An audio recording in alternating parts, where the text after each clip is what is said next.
da, croeso I Stadiwm Abertawe wrth gwrs yma yn Abertawe I Dathlu Syniadau Mawr Cymru.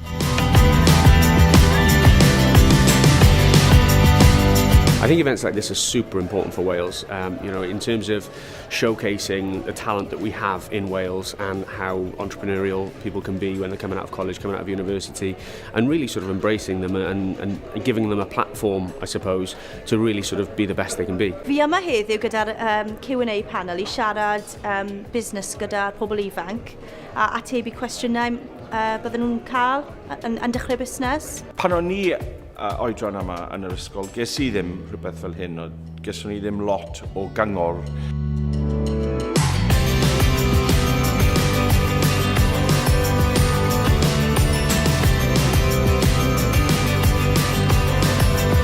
A ni ennill her menter yn Bawr yn Caerdydd efo Skills Wales.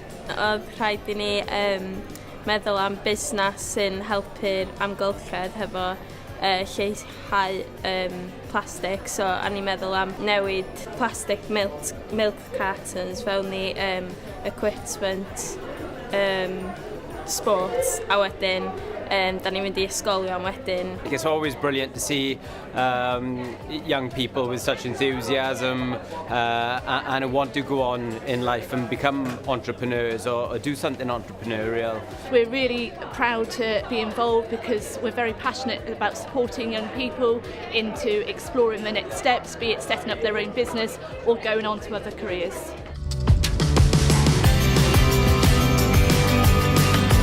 Mae'n diddorol I weld bod mae'r entrepreneurs sydd wedi siarad i'r bobl heddiw wedi cael yr un taith I ddod trwy'r busnes.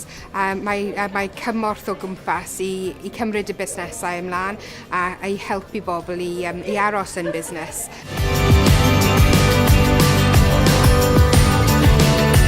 Fi wedi perchennog efo partneriaeth efo dillad arfordir clothing. Da ni'n based yn North Wales ar Ynys Môn. Cwmni dillad ydyn ni. Nath I ddechrau yn cwrs bac yn chweched dosbarth yn ysgol David Hughes, sef yn gorau gwneud dillad ni'n hunan. So nath ni gael ymlaen o pobl isio t-shirts, o pobl isio gwahanol fath o dillad efo'r arfordir y logo arno fo. So nath ni gael ymlaen a